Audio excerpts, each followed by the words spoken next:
Salut les amis, on reçoit des copains ce soir, c'est l'apéritif. Je vais faire une série de petits toasts avec ce qu'on appelle des pâtes à tartiner, des produits à tartiner. Ça s'appelle en supermarché les tartinables. On fait l'inventaire ensemble. Bienvenue sur la chaîne Jean-Michel Cohen, la chaîne où on ne vous raconte jamais de salade et où on ne parle que de nutrition. Alors oui, j'ai pris un petit échantillon, mais c'est une histoire sans fin. Pour essayer de développer ces segments de vente, elle a intérêt à créer des nouveaux produits, à les modifier, etc. et de temps en temps à les enrichir. Alors j'ai pris un produit qui est extrêmement à la mode, c'est le houmous. Alors, il y a des gens qui disent houmous, en fait la vraie prononciation c'est houmous.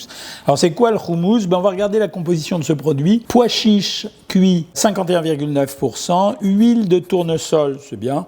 Eau, pâte de sésame, 6,9%, c'est bien hein, tout ça, les pois chiches et les sésames, c'est très très bien pour la santé. Citron confit 2%, jus de citron concentré, huile d'olive, sucre, coriandre, zeste de citron, acidifiant, il n'y a rien d'autre. Il y a un peu de conservateur quand même, sorbate de potassium, persil, fibre de canne, bon c'est correct. La composition elle est correcte. Le houmous, en fait, quel est son intérêt? C'est un produit qui est pas si calorique que ça, 311 calories.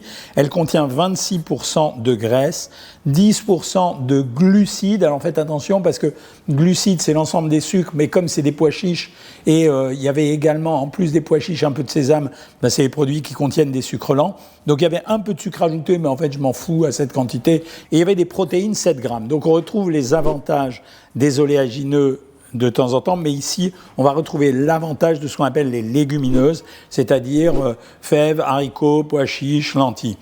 Beau produit, intéressant, composition sympathique, 311 calories, c'est un peu intermédiaire, on peut avoir mieux, mais bon, pour la quantité qu'on prend, là le produit fait 180 grammes, on va en prendre 30 grammes chacun, c'est pas énorme, ça va. Alors celui-là, mais je peux plus le supporter.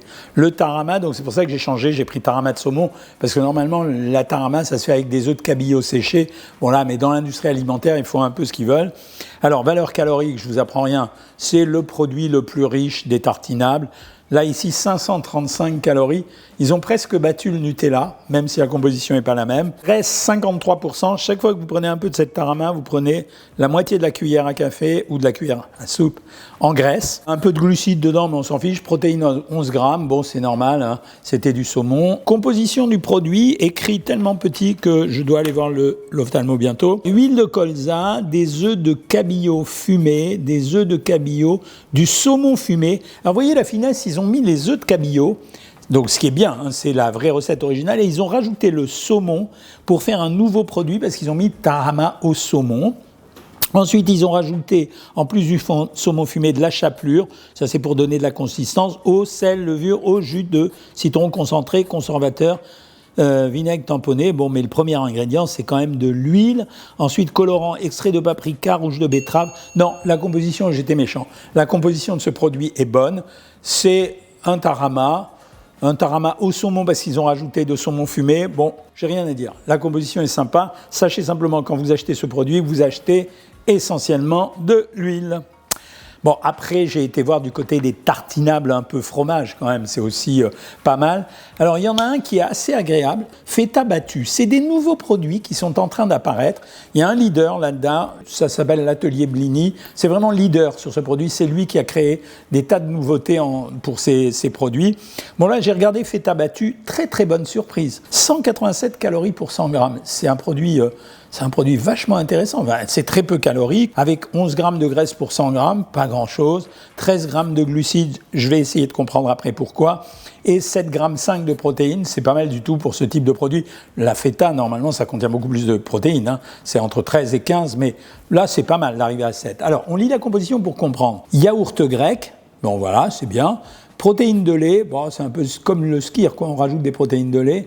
50,5% au total entre le yaourt et la protéine de lait. Crème, d'accord. Feta, lait de brebis et de chèvre. Ouais, mais alors là, les gars, ok, c'est de la feta battue, ça veut dire qu'il y a très peu de feta là-dedans, quoi. C'est essentiellement du yaourt grec avec de la crème et puis un peu de feta dedans. On est sûrement à moins de 20%. Et ensuite, lait entier en poudre, amidon de tapioca, poivron grillé, ciboulette, sel, jus de citron, conservateur. Non, la composition est correcte. Le problème, c'est qu'ils mettent feta battu, poivron rouge. C'est surtout du yaourt grec. qui a été fouetté avec un peu de feta, mais bon, c'est tout à fait admissible. C'est un beau produit quand même, c'est intéressant à consommer. Je le mange régulièrement, donc je vais voir si je fais une erreur ou non, parce que on est un peu sur la même composition que celui-là. C'est-à-dire fromage frais 41%, yaourt à la grecque 27%. C'est intéressant parce que ça me donne, je suis à peu près persuadé que c'est la même chose là-dedans. C'est-à-dire qu'on est déjà à 68% du produit qui n'est pas ni du chèvre, ni probablement de la feta. Ensuite, fromage de chèvre 22%. Bon, ils n'ont pas triché, ils ont mis 22%, donc c'est cool ça. Échalote, huile de colza, jus de citron concentré, zeste d'orange, mélange aromatique avec des graines de courge, amidon de manioc, c'est possible. Moyen ça. Conservateur E202, épaississant E415. Bon, c'est un peu moyen, mais le produit reste tout à fait acceptable. Alors, les valeurs caloriques du chèvre crémeux, 214 calories pour 100 grammes, on retrouve un peu la même situation que la feta battue. Ça veut dire que comme ils utilisent comme base essentiellement le yaourt grec et de la protéine de lait, bon, ils ont une petite valeur calorique. Par contre, n'attendez pas à avoir beaucoup de chèvre là-dedans, il n'y en a que 20%. Donc voilà ce qui fait la différence. Après, 17% de matière grasse, 6 de glucides, 7,5 de protéines, c'est correct. Voilà, c'est correct. Un peu moins bien que feta battue parce que j'ai pas aimé l'histoire des conservateurs. Ça, normalement, c'est facile à faire, le fromage frais. Et sur celui-là, puisque moi je les ai faits avant de vous les montrer, j'ai eu une pas bonne surprise. Ça veut dire la valeur calorique, déjà, fromage frais, 232 calories, c'est un peu élevé. Je vous donne un exemple, le cottage cheese, c'est 90 à 100 calories. C'est un peu élevé pour du fromage frais. 21% de matière grasse. Normalement, le fromage frais, on ne touche pas les 21 points de matière grasse. 5% de glucides et peu de protéines, 5,6%. Je suis un peu déçu de ce produit, déjà sur les valeurs nutritionnelles. Et là, bon, il n'y a pas de suspense, c'est ce que je viens de vous dire. J'ai été vraiment déçu. Fromage frais, 92%. Échalote, ciboulette, fibres de blé, jus de citron. C'est moyen, quoi. Conservateur E202, conservateur E415, amidon de manioc. Finalement, vous voyez, c'est un peu la même recette que les autres, mais c'est essentiellement du fromage frais, quoi. Donc, autant pour ces deux-là, à la limite, il y avait un peu d'originalité. Fromage frais, ne me cassez pas la tête, quoi. Vous avez mis recette fouettée à la l'échalote et à la ciboulette. Ça, je sais le faire à la maison. Donc, celui-là, je ne le prends pas. Après, j'ai quand même voulu varier les plaisirs. J'avais le tarama, j'avais le hummus. J'ai été voir un tartinable de thon et je me suis dit, celui-là, je te l'esquinte tous les jours. Alors, valeur calorique, ça avait bien commencé pour que je me lâche, j'entends. 353 calories pour 100 grammes, 33% de graisse, 2% de glucides, 11% de protéines, ça c'était bien pour les protéines.